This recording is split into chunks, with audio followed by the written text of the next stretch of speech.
말씀은 하나님께 영광을 이라는 제목으로 함께 말씀을 나누도록 하겠습니다.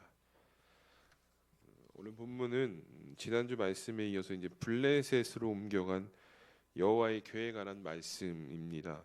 우리가 지난 말씀에서 그 아스돗에 있었던 다곤 신전에서 하나님께서 이 다곤 신상을 무너뜨린 사건을 우리가 함께 나누셨는데, 하나님께서는 그 사건을 통해서 누가 진짜의 신이고 살아계신 하나님이신지를 분명히 그들 가운데 나타내셨습니다. 그리고 이어지는 오늘 본문 말씀을 통해서 하나님은 이제 하나님을 무시했고 하나님을 인정하지 않았던 이 블레셋의 심판을 내리시는 것이 바로 오늘 사건 본문의 사건인데, 먼저 6절과 7절을 보면 이렇게 말씀합니다. 여호와의 손이 아스돗 사람에게 엄중히 더하사 독한 종기의 재앙으로 아스돗과 그 지역을 쳐서 망하게 하니 아스돗 사람들이 이를 보고 이르되 이스라엘 신의 궤를 우리와 함께 있지 못하게 할지라 그의 손이 우리와 우리 신 다곤을 친다 하고라고 말씀합니다. 이 다곤의 신전에서 하나님께서 다곤 신상을 무너뜨리셨습니다. 그리고 이어서 아스돗 그 성읍을 심판을 하시는데, 그러니까 6절과 7절을 보면 하나님의 심판을 말씀할 때 이 여호와의 손에 대해서 사무엘서 저자가 언급하고 있는 것을 보게 됩니다. 이 여호와의 손이라는 것은요, 권세와 능력을 표현하는 것인데, 이 성경에서 아주 다양하게 이 여호와의 손이 사용되어지고 있다라는 것을 우리가 찾아볼 수 있게 됩니다. 시편 32편 4절을 보면 이 기도자가 자신을 치시는 이 고난, 내가 지금 당하는 고난이 여호와의 손으로부터 온 것이다라고 고백하고 있는 것을 보게 되고요. 또 시편 18편 15절에서는 이 대적들을 공포에 질리게 하는 여호와의 손에 대한 설명이 있고요. 또 여호수아서 10장 10절은 직접 적들과 싸우시는 여호와의 손에 대한 언급이 나와 있습니다. 이렇게 성경 곳곳에서는 하나님의 권세와 능력을 표현하는 여호와의 손이 아주 자주 사용되어지고 있다는 것을 보게 되는데, 오늘 본문에서도 이 여호와의 손이 또다시 한번 언급되어지는 것을 보게 됩니다. 하나님은 그 권세와 능력의 손을 드셔서 이 아스돗을 심판하십니다.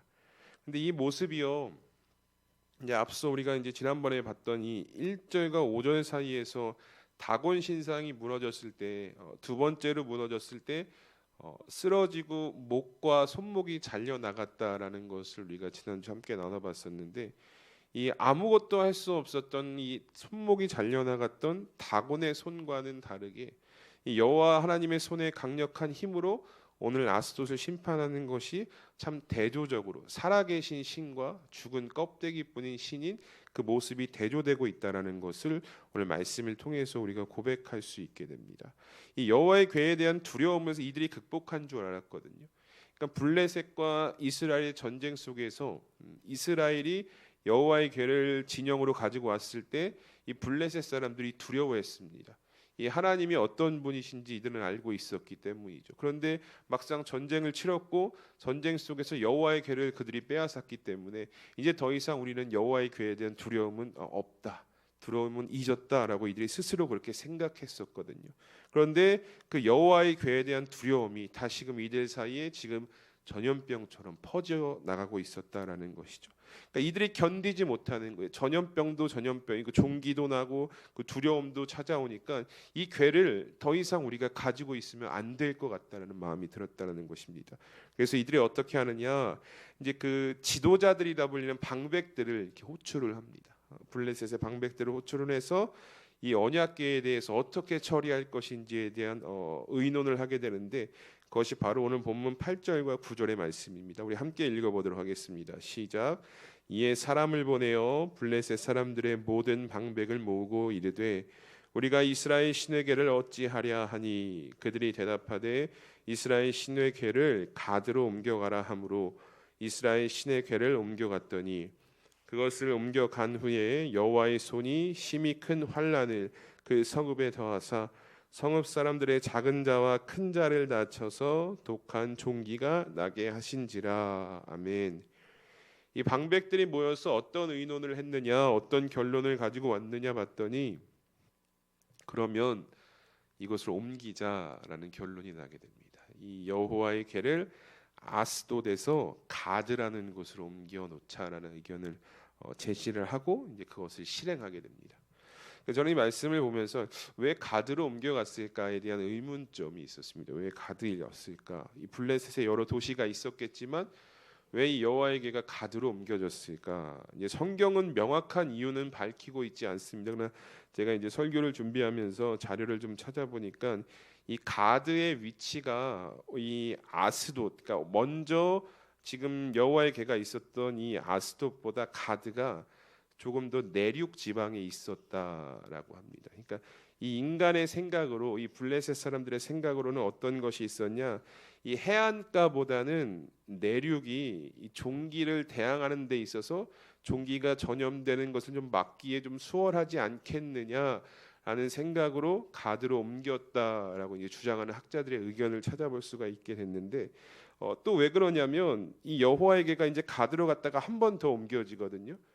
그런데 그 과정 속에서 다른 해양 도시였던 에스글론과 가자 지역은 전혀 언급이 되고 있지 않다는 것입니다.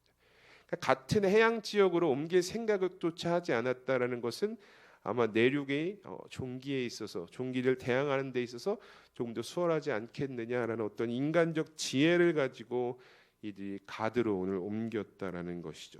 그런데 이 인간적 지혜가 우리는 인의 한계를 맞이하게 된다라는 것을 보게 됩니다. 왜냐하면 9절 말씀을 보시면 그것을 옮겨간 후에 또 그곳에 가드에 심히 큰 환란이 임했다, 독한 종기가 났다라고 성경이 말씀하고 있기 때문입니다.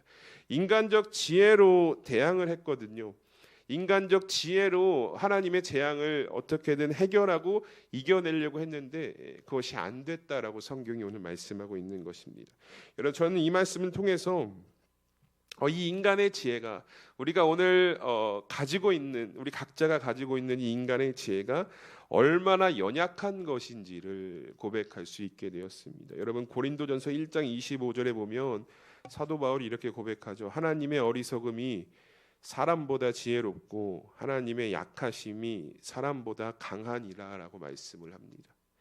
여러분, 우리는 가끔 스스로 지혜롭다 여길 때가 있습니다. 뭐 저도 그렇고 우리 다 성도님들도 그러시겠지만, 근데 여러분, 이게 인간관계에서는 충분히 그럴 수 있습니다. 그러니까 사람을 상대해 보면, 관계를 갖다 보면 내가 저 사람보다는 조금 지혜로운 것 같다라는 마음을 우리가 가질 수 있다라는 것이죠. 그런데 우리가 하나님 앞에서는 이 우리가 가지고 있는 이 인간적 지혜는 오늘 고린도전서의 고백처럼 하나님의 어리석음보다 뒤처진다라는 것, 하나님의 어리석음에도 비할 바가 안 된다는 것을 우리는 오늘 기억하실 수 있어야 합니다.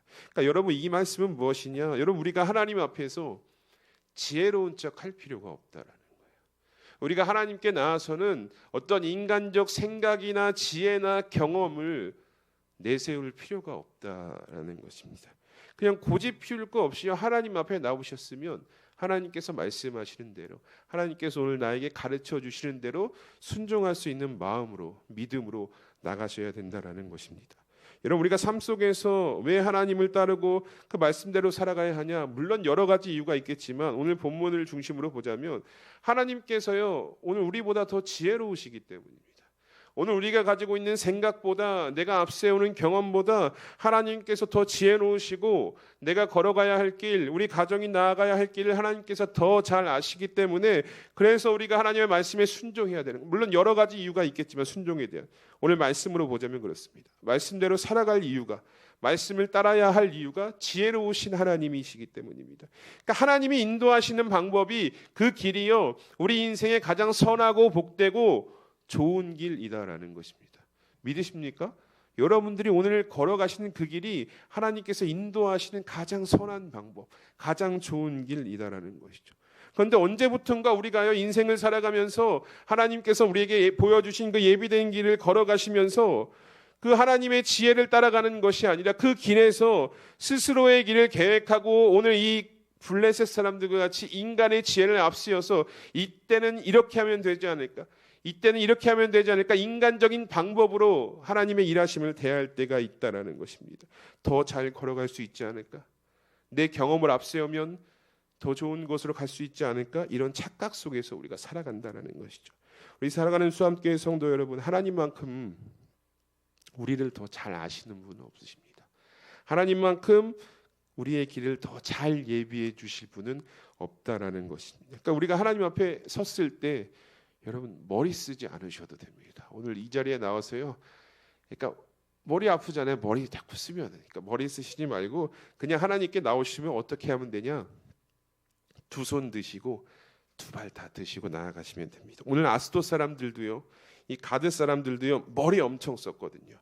이거를 어떻게 하지? 이 괴를 어떻게 하지? 이 재앙을 어떻게 피하지?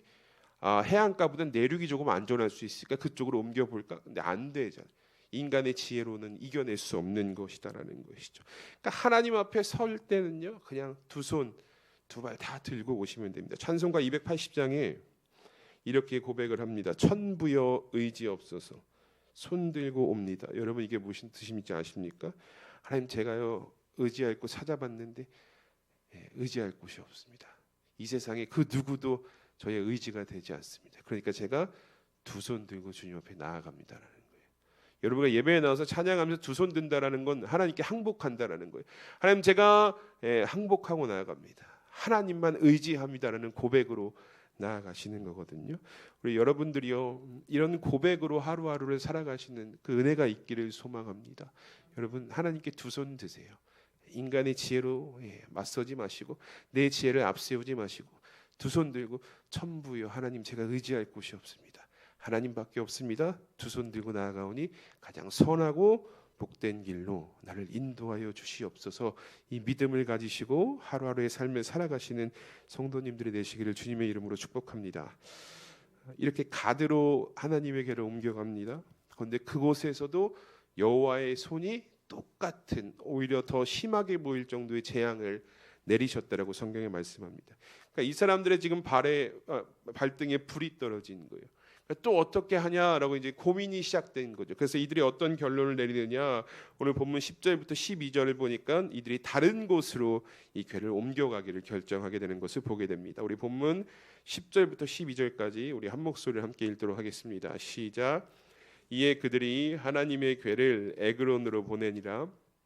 하나님의 궤가 에그론에 이른즉 에그론 사람이 부르짖어 이르되 그들이 이스라엘 신의 궤를 우리에게 가져다가 우리와 우리 백성을 죽이려 한다 하고 이에 사람을 보내어 블레셋 모든 방백을 모으고 이르되 이스라엘 신의 궤를 보내어 그 있던 곳으로 돌아가게 하고 우리와 우리 백성이 죽임당함을 면하게 하자 하니 이는 온 성읍이 사망의 환난을 당함이라. 거기서 하나님의 손이 엄중하심으로 죽지 아니한 사람들은 독한 종기로 치심을 당해 성읍의 부르짖음이 하늘에 사무쳤더라. 아멘. 이들이 가드에도 똑같은 재앙이 임하자 이제 또 다시 의견을 냅니다. 그러면 이 에그론 여기도 역시 내륙 지방이거든요. 이 에그론으로 옮기자 결정이 됩니다. 그런데 이 에그론 사람들이 이 소식을 듣고요, 극구 반대하기 시작합니다. 그러니까 앞서서 아스돗, 가드에서 이 궤가 옮겨가는 데마다 일으켰던 그 재앙을 직접 소문을 들었거든요. 그러니까 더 이상 안 될 것 같은, 우리 이 에그론에 오면은 안 될 것 같아서 극구 반대하기 시작합니다. 그런데 궤가 에그론에 임했고, 앞에서 아스돗과 가드에서처럼 마찬가지로 재앙이 임하게 됩니다. 그런데 이 얼마나 심각했는지 이 에그론에 임한 그 하나님의 재앙에 대해 성경이 뭐라고 말씀하고 있냐면 온 성읍이 사망의 환난을 당했다라고 고백할 정도의 재앙을 경험했다라는 것이죠. 그러니까 결국 블레셋 사람들은요 이제 더 이상 안 될 것 같은 거예요. 아스돗에도 가드에도 에그론에도 이제 더 이상 옮길 곳도 없고 인간의 지혜로 더 이상 할 것이 없으니까 이들이 어떤 결정을 내리느냐? 그러면 이 궤가 원래 있던 곳으로 우리가 돌려놓자라는 이 후의 말씀을 보면 이 과정들이 이제 소개가 되어지는데 이렇게 결정하게 되면서 이제 오늘 본문은 이렇게 이야기가 끝납니다. 그래서 저는 오늘 본문 말씀을 보면서 한 가지 계속해서 눈에 들어왔던 것인데 바로 무엇이냐면 이 사무엘서 저자가 이 하나님의 능력과 권세인 여호와의 손을 말씀하면서 이것을 계속 강조하거든요. 하나님의 손이 엄중히 더했다 이렇게 말씀하고 있는 것을 우리가 성경에서 찾아볼 수가 있게 됩니다. 이 엄중이란 단어 히브리어는요 카바드라고 하는데 이게 무겁다라는 뜻이거든요. 그러니까 우리가 이 단어의 뜻을 가지고 오늘 말씀을 이해하자면 이 아스돗의 가드의 에그론에 임했던 하나님의 재앙이 심히 무거웠다, 컸다, 강했다, 우리가 이렇게 이해할 수 있게 됩니다. 그런데 이 카바드란 단어는요, 단지 무겁다라는 의미보다 한 가지 더 사용되어지는 단어 의미가 있는데 그것은 바로 영광이라는 단어입니다. 그러니까 이 카바드라는 단어 속에서 하나님은 재앙을 무겁게 내리셨지만 그곳에서 하나님의 영광을 나타내셨다라고 우리가 이해할 수 있게 된다라는 것입니다. 우리 성도 여러분, 하나님의 영광이 무엇입니까? 우리가 늘 찬양을 통해서 말씀을 통해서 고백하죠. 우리가 하나님의 영광이라고 이야기하는데 그 영광이 무엇입니까? 하나님의 영광은요, 쉽게 말해서 하나님의 임재로 우리가 이해할 수 있게 됩니다. 내 삶에 임한 하나님의 임재, 그 임재 속에서 내가 경험한 은혜, 이것이 하나님의 영광이다라는 것이죠. 그러니까 우리가 사람을 만나면 이러잖아요. 만나서 영광입니다, 이렇게 고백하잖아요. 만나서 영광입니다. 하나님이 우리의 삶에 찾아와 주신 것, 내 삶에 하나님을 나타내신 것이 영광이거든요. 그러니까 하나님의 영광은요, 내 삶에 나타난 하나님의 임재요, 하나님의 일하심을 우리가 하나님의 영광으로 고백할 수 있게 됩니다. 그러니까 영광은요, 무거울 수밖에 없는 거예요. 카바드라는 단어처럼. 이게 하나님이 내 삶에 임하신 사건이잖아요. 내 삶을 통해 하나님이 드러나신 사건이잖아요. 그러니까 이게 무거울 수밖에 없다라는 것이죠. 그렇다면 우리가 또 이렇게 고백하잖아요. 그럼 하나님께 영광을 돌린다라는 것은 도대체 무엇인가? 이 시편 96편 7절과 8절을 보면 시편 기자가 여러분 이렇게 고백하거든요. 만국의 족속들아 영광과 권능을 여호와께 돌릴지어다. 여호와께 돌릴지어다. 여호와의 이름에 합당한 영광을 그에게 돌릴지어다. 예물을 들고 그의 궁정에 들어갈지어다. 이렇게 말씀합니다. 그러니까 시편 기자가 반복해서 고백하는 것이요, 돌려라 돌려라예요. 돌릴지어다 돌릴지어다. 여러분 그러면 생각해 보면 누가 돌려줘야 됩니까? 받은 자가 돌려줘야 되는 거예요. 받은 자. 내가 무언가를 받았으니까 돌려줘야 돼. 그러니까 이 시편 기자는 그것을 지금 고백하고 있다라는 것이죠. 내 삶에 임한 하나님의 영광, 우리가 하나님의 영광을 경험한 삶이라면 그 영광을 돌려드리는 게 합당한 삶이라는 것입니다. 내 삶에 임한 하나님의 임재, 그 임재 속에서 내가 은혜를 경험했다면 자연스럽게 경험한 자들은 하나님께 영광을 돌려드리는 삶을 살아가야 된다라는 것이죠. 그러니까 하나님께 영광 돌리는 삶은요, 어려운 것이 아니에요. 하나님만 온전히 섬기는 것이고 말씀대로 내 가족과 이웃을 사랑하는 것이고 내가 낮아지고 섬기는 것이 하나님의 영광을, 하나님께 영광을 돌리는 삶이다라는 것이죠. 그런데 우리가 이 사무엘상 말씀을 보면서 앞선 4장 말씀을 보면 이 엘리의 가문으로 대표되는 이스라엘은 영광을 받기는 받았거든요. 하나님의 영광이 그들 가운데 임했거든요. 그러나 영광을 돌리지는 못했습니다. 그들은 하나님의 영광을 굉장히 가볍게 여겼고 영광을 훼손했기 때문에 결국 하나님께 심판받는 자리까지 섰다라는 것을 우리가 이 사무엘상 서두의 말씀을 통해서 고백할 수 있게 되거든요. 그런데 하나님께서 이스라엘에게 영광을 받지 못하자 어떻게 하셨냐? 그 하나님을 무시했던 블레셋을 심판하시면서 하나님께서 스스로 영광을 오늘 회복하셨다라는 것을 우리가 성경 말씀을 통해서 고백할 수 있게 됩니다. 여러분 우리가 오늘 본문 7절과 10절을 보면 이 블레셋 사람들이 재앙을 경험한 이후에 어떻게 고백하느냐 봤더니 7절에 이렇게 말씀합니다. 그의 손이 우리와 우리의 신 다곤을 친다, 이렇게 고백하고 있고요. 10절에도 어떻게 말씀하고 있냐면 그들이 이스라엘 신에게를 우리에게로 가져다가 우리와 우리 백성을 죽이려 한다, 이렇게 말씀하고 있습니다. 여러분 이게 이스라엘이 고백한 것이 아니라 이방이었던 하나님을 무시했던 블레셋인들이 고백한 거거든요. 그러니까 이들이 지금 어떻게 고백하고 있는 것입니까? 야, 하나님이 진짜야 라고 고백하고 있는 거예요. 하나님이 우리도 치고 우리의 신 다곤도 치고 그 하나님이 오실 때마다 우리가 재앙을 지금 당하고 있어. 왜냐? 이분이 진짜이기 때문이야. 이렇게 고백하고 있는 것이죠. 심지어 이들은요, 오늘 본문에 계속해서 재앙을 당하잖아요. 근데 그 재앙을 당하는 상황 속에서 우리가 유심히 보면 이들이요, 자신들의 신을 찾지를 않아요. 내가 섬기는 다곤 신이 있다면, 내가 어려움이 있으면 우리가 하나님께 나와서 고백하듯이 신을 찾잖아요. 근데 이들이 지금 다곤 신을 찾는 모습이 없다라는 것입니다. 왜 그렇습니까? 껍데기뿐이라는 것을 깨달았거든요.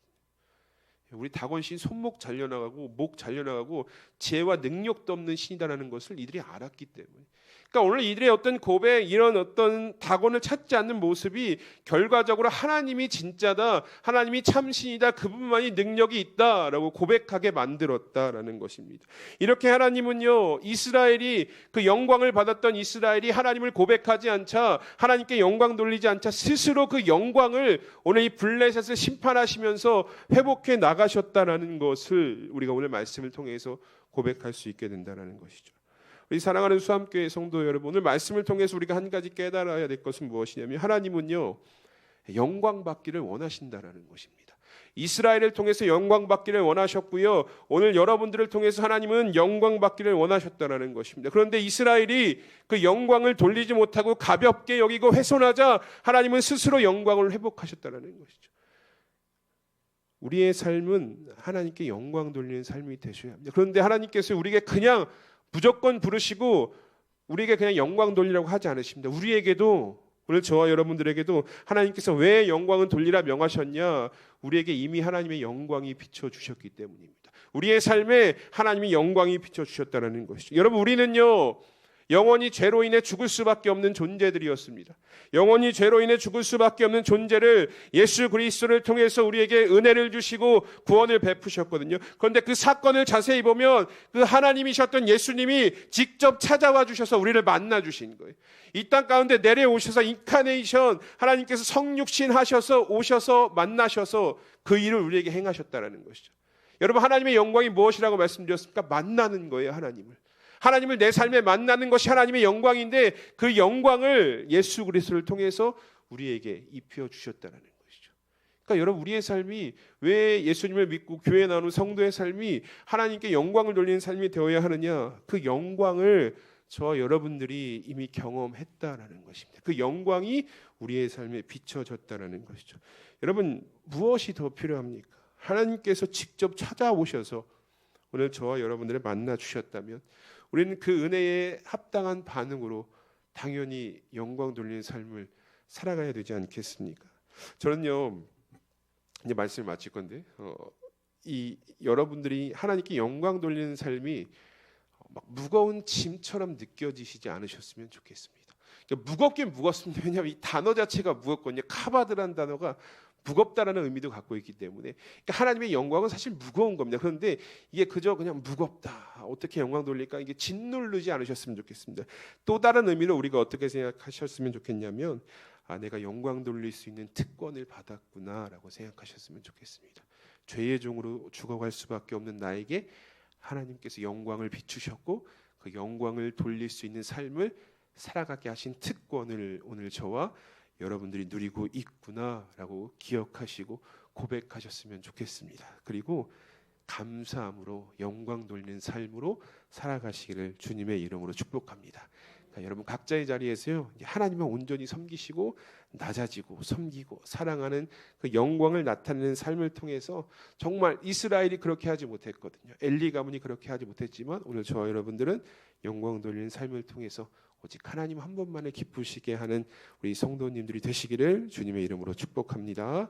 우리 이 시간 함께 기도하기를 원합니다. 우리가 이 시간 함께 기도할 것은, 하나님 먼저는 우리의 삶에 예수 그리스도를 보내주시고 영광으로 임해주신 그 은혜를 기억할 수 있게 하심에 감사를 드립니다. 하나님, 우리가 내가 받은, 나에게 비춰진 그 영광을 기억하며 영광에 가리우는 삶을 살아가지 않도록 하나님 먼저 성령께서 도와주시고, 오늘 하나님께서 우리에게 원하셨던 것처럼 우리의 모든 것을 통해 내가 받은 그 영광을 온전히 하나님께 돌려드리는 성숙한 그리스도인 성도의 삶을 살아갈 수 있도록 붙들어 달라고 오늘 말씀을 기억하시면서 우리 시간 함께 기도하며 나가겠습니다. 하나님, 감사합니다. 오늘도 우리를 이 예배 자리 가운데 불러주시고 함께 말씀을 나눌 수 있도록